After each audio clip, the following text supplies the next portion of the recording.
সবাইকে স্বাগতম শান্তিদা এগ্রোতে। এই যে আমার দেশি মুরগির বাচ্চা, এগুলা দেশি মুরগির বাচ্চা আছে এখানে 15টি।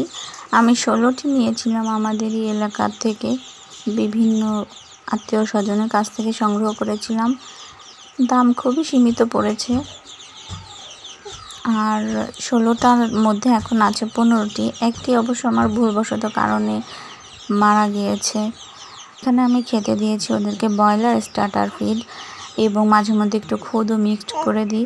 আর পানিতে আজকে দিয়েছি আমি পেঁপে পাতার রস করে দিয়েছিলাম পানিতে।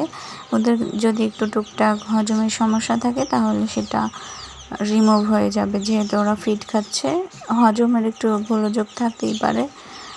এই জন্যে আমি আজকে দিয়েছি পেঁপে পাতার রস। এছাড়া আমি ওদেরকে সপ্তাহে 2 দিন ক্যালসিয়াম আর জিঙ্ক দিচ্ছি। এই আমার প্রতিনিয়ত ওষুধ। আর যদি ওদের স্পেসিফিক কোনো ওষুধের প্রয়োজন পড়ে তখন আমি তাদেরকে সেই ওষুধটাই খাওয়াচ্ছি।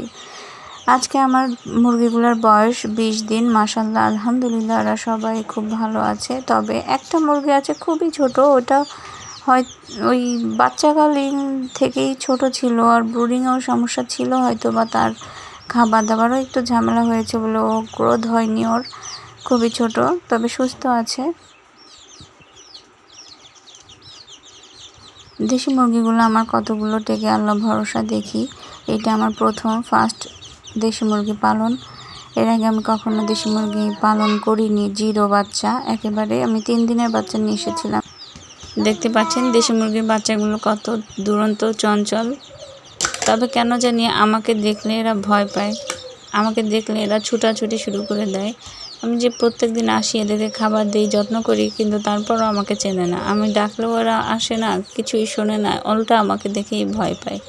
এই জিনিসটা আমি আসলে খুবই কষ্টে আছি, কারণ আমি দেখছি যে মা চাচিরা ডাক দিলেই কেমন জানি তাদের মুরগিগুলো দৌড় দিয়ে চলে আসে, আর আমার বাচ্চাগুলো উল্টা আমাকে দেখলে ভয় পালায়। দেখেন একসাথে এক জায়গায় জড়সড় হয়ে যায়।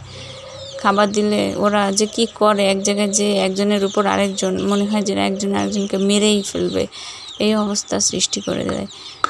যাক, তারপরও ভালো আছে সবাই, এটাই আমার দোয়া এবং কামনা। সবাই ভালো থাকবেন।